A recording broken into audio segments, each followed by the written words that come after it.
Hello guys, good morning guys. ICR practice set के series में आप सभी का स्वागत है। तो गाइस यहाँ पे हम जो इंपॉर्टेंट प्रश्न आज करने वाले हैं उनको चलिए देख लेते हैं। तो इन इंपॉर्टेंट प्रश्नों की बात करें तो आपके हर एग्जाम में पूछे जाते हैं लगभग। ठीक है, तो सारे के सारे क्वेश्चन जो है वो आपके लिए इंपॉर्टेंट है क्योंकि प्रीवियस ईयर में भी ये पूछे जा चुके हैं कई बार। तो चलिए देख लेते हैं। तो देखिए, सबसे पहला यहाँ पे प्रश्न कहता है कि धन विधेयक प्रस्तुत किया जाता है। जो बेसिकली धन विधेयक है वो किस आर्टिकल में आता है ये भी याद रखेंगे।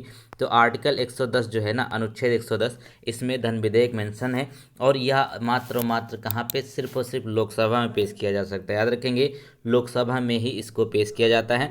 और धन विधेयक है या फिर नॉर्मल विधेयक है, ये डिसाइड कौन करेगा? ये लोकसभा अध्यक्ष यानी कि जो स्पीकर हैं वो डिसाइड करते हैं। तो चलिए, इसका राइट आंसर हो गया आपका केवल लोकसभा, यानी कि धन विधेयक जो है केवल लोकसभा में पेश होता है। क्वेश्चन नंबर अगला देखेंगे।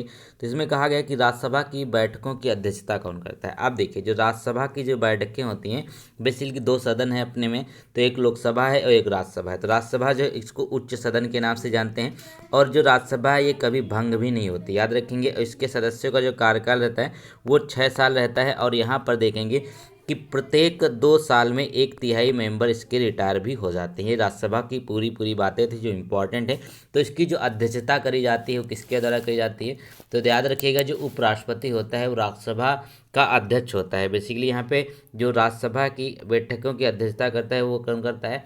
ये आपका उपराष्ट्रपति हो जाएगी। इस समय उपराष्ट्रपति कौन है? वेंकैया नायडू। क्वेश्चन नंबर यहाँ पे देख लेते 3 इंपॉर्टेंट सारे प्रश्न हैं। तो कहते हैं कि भारत में एक राजनीतिक दल को मान्यता किसके द्वारा प्रदान की जाती है। अब भारत में जो राजनीतिक दल होते हैं उसकी मान्यता किसके द्वारा प्रदान की जाएगी? तो सिंपल सी बात है, वो तैयार की जाती है चुनाव आयोग की। चुनाव आयोग जो है वो तैयारी कराता है सारे चुनावों की। अब यहाँ पे एक चीज़ और देखिएगा, जो आपके राजनीतिक दल होते हैं ये 2 तरीके के होते हैं। एक तो आपका क्षेत्रीय होता है और दूसरा यहाँ पे जो है वो तो नेशनल होते हैं। ठीक है, नेशनल और क्षेत्रीय में फ़र्क इतना है कि क्षेत्रीय सिर्फ एक ही राज्य में, जैसे उत्तर प्रदेश में समाजवादी पार्टी, तो ये सिर्फ यहाँ पे चुनाव लड़ती है। और जो यहाँ पे मान ली बीजेपी है, कांग्रेस है, ये क्या है, ये पूरे राष्ट्र में चुनाव लड़ सकती हैं और उनको कुछ फ़ायदे भी मिलते हैं। जैसे नेशनल पार्टी होती है, उनको उनको कुछ स्थान दिया जाता है जहाँ पर अपना पार्टी का कार्यालय बना सकते हैं। और भी कुछ यहाँ पर जैसे पूरा नेशनल एक उनको चिन्ह दे दिया जाता है, जैसे कमल है तो पूरे भारत में कमल ही रहेगा बीजेपी पार्टी का। तो इस तरीके से ये फ़ायदे होते हैं इनको, ये जो आपकी राष्ट्रीय पार्टियाँ होती हैं। चलिए, क्वेश्चन नंबर अगला देखेंगे। अब अगले प्रश्न में देखिए, तो कहते हैं कि निम्नलिखित में से किस उत्पाद पर शुद्धता के सिलसिले में हॉलमार्क चिन्ह अंकित किया जाता है। तो जो हॉलमार्क चिन्ह होता है ये बेसिकली किस उत्पाद पर किया जाता है? तो देखिएगा, जो हॉलमार्क के चिन्ह होते हैं, जैसे आपने देखा होगा जो स्वर्ण आभूषण, जो आपके सोने के आभूषण होते हैं, जो गहने होते हैं, इन पे हॉलमार्क का एक चिन्ह बना होता है, जो मतलब यहाँ पर वो डिसाइड करता है कि यहाँ पर आपका जो सोना है वो प्योर है, यानी कि इसमें मिलावट नहीं है। ठीक है, तो ये हॉलमार्क का चिन्ह देखकर ही यहाँ पर आभूषण खरीदने चाहिए। ऐसा आपने टीवी में ऐड वगैरह बहुत बार देखा होगा। क्वेश्चन नंबर 5 देखें, जिसमें कहते हैं कि एक अश्व शक्ति लगभग कितने बराबर होता है। जो आपके एक हॉर्स पावर की जो शक्ति होती है वो कितनी होती है, उसकी जो वैल्यू होगी वो हो जाएगी यहाँ पे 746 वाट। कितनी? 746 वाट की होती है। तो ये प्रश्न बार बार पूछा जाता है एग्जाम में, तो इसको ध्यान से देखकर चलिएगा। क्वेश्चन नंबर अगला देखेंगे। अब अगले प्रश्न में देखें तो कहते हैं कि जो आपको रुधिर स्कंदन में मदद करने वाला विटामिन, रुधिर का मतलब जो है ब्लड क्लॉटिंग में जो मदद करता है विटामिन, वो कौन सा होगा? तो ब्लड क्लॉटिंग में कौन सा मदद करता है? तो विटामिन के हो जाएगा। ठीक है, विटामिन के जो है वो क्या करता है? ब्लड क्लॉटिंग में आपकी हेल्प करता है। और विटामिन सी से कौन सा रोग होता है? स्कर्वी रोग होता है।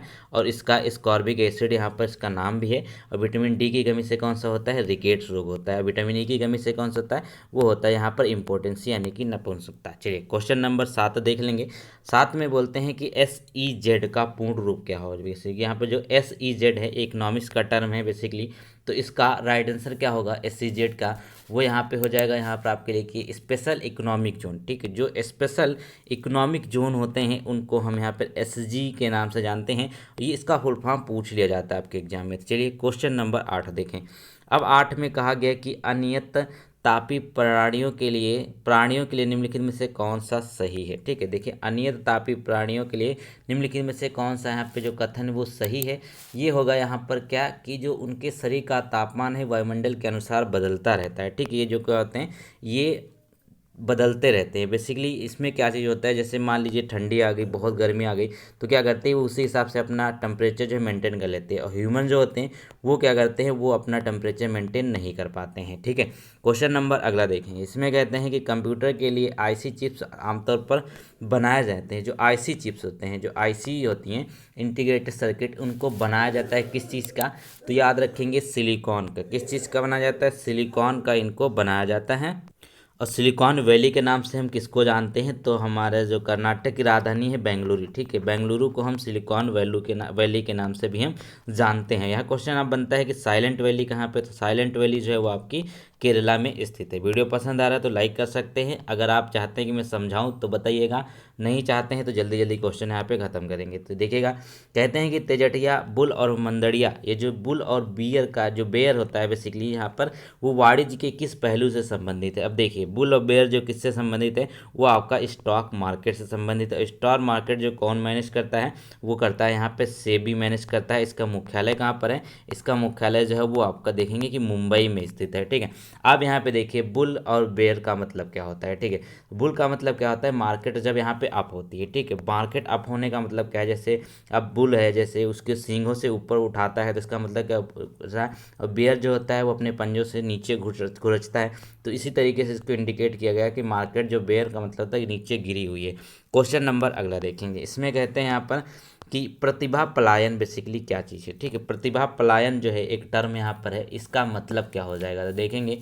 तो प्रतिभा पलायन का जो मतलब होगा वो होगा कि कुशल कर्मियों के उत्प्रवासन को कहते हैं। मतलब क्या है, जो कुशल कर्मी होते हैं, जो क्या कहते हैं, जो बहुत ही कुशल हैं। ठीक है, यहाँ पर तो वो क्या करते हैं, अपना जगह छोड़ करके दूसरी जगह चले। मान लीजिए अपने यहाँ के कोई साइंटिस्ट है बहुत बड़ा, वो बहुत कुशल है, सब कुछ कर सकते हैं, और वहाँ छोड़ करके अमेरिका चले जाते हैं, किसी अन्य देश चले जाते हैं, तो इसको कहते हैं प्रतिभा पलायन। ठीक है, क्वेश्चन नंबर अगला देखेंगे। इसमें कहते हैं कि मछलियाँ निम्नलिखित में से किसके द्वारा शोषण करती हैं, तो बहुत ही आसान है।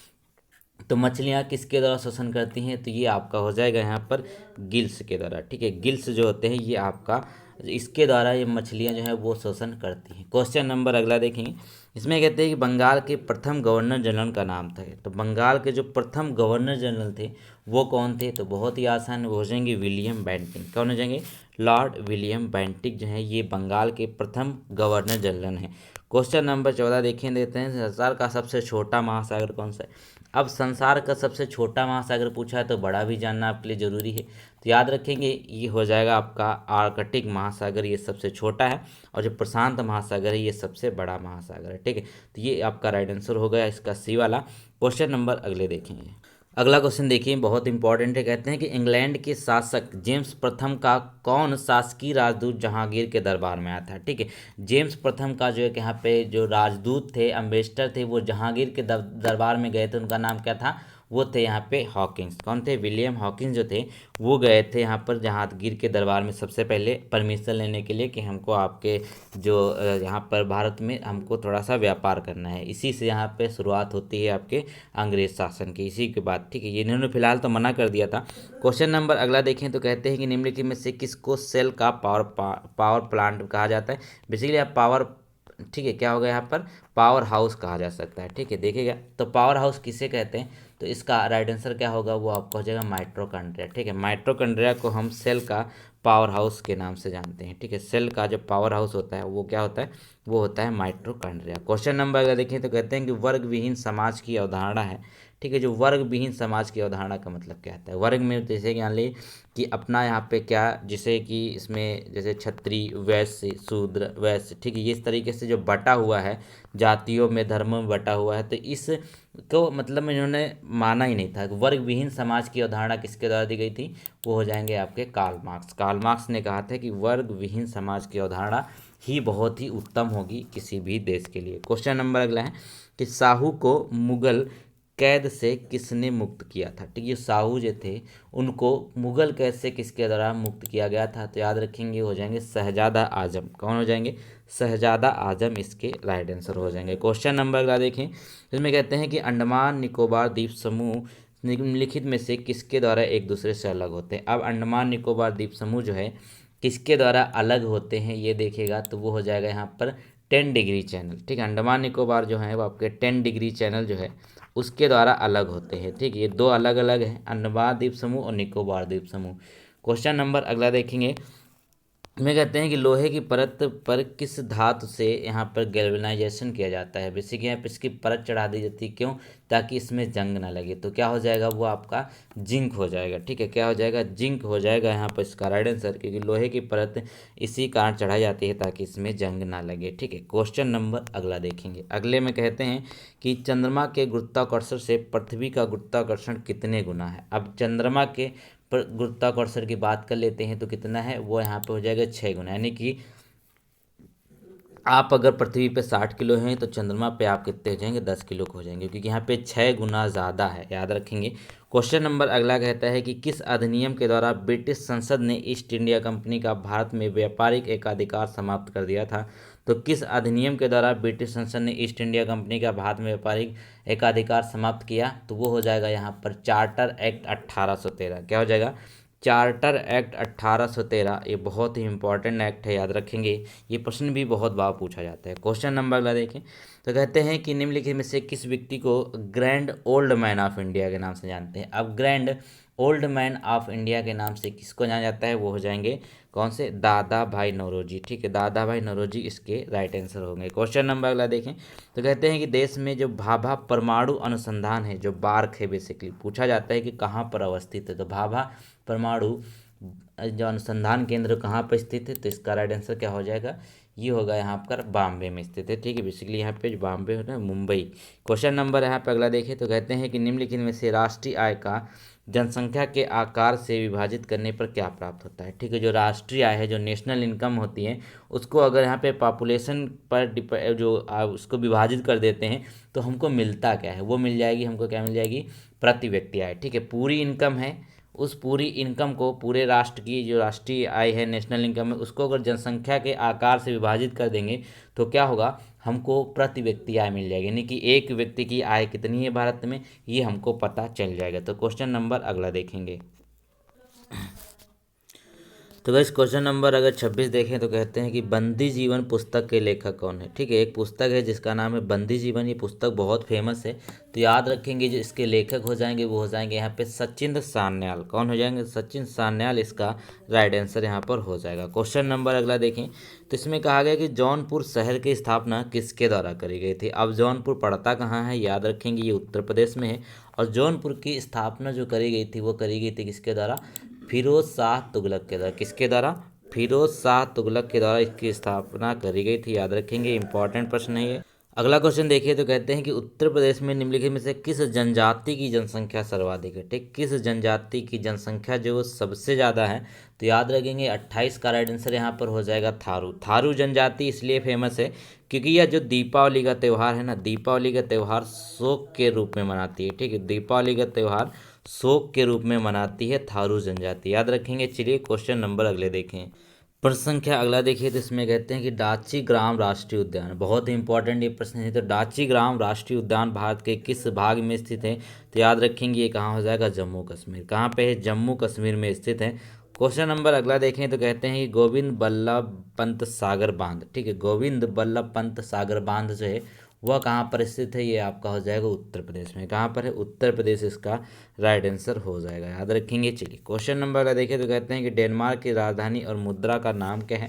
तो यहाँ पे जो डेनमार्क की राजधानी है और इसकी जो मुद्रा का नाम है वो क्या हो जाएगा, तो याद रखेंगे कोपेनहेगन इसकी राजधानी है और क्रोन इसकी मुद्रा का नाम है। तो गाइस देखिए आज यहाँ पे हमने 30 प्रश्न किए हैं, तो 30 में से आप लोग जल्दी से बताइए। उम्मीद है सभी लोगों ने 25 प्लस यहाँ पे प्रश्न किए होंगे। ठीक है, 25 प्लस प्रश्न आराम से आप लोग कर लिए होंगे। तो उम्मीद करते हैं 30 में 30 वाला भी यहाँ पे बंदा हमको मिलेगा। तो अपना स्कोर कमेंट में ज़रूर बताइए। आज थोड़े कम क्वेश्चन, कल यहाँ पे मिलते हैं एक प्रैक्टिस सेट के साथ जिसमें ढेर सारे प्रश्न आपको मिलेंगे important. Thank you so much.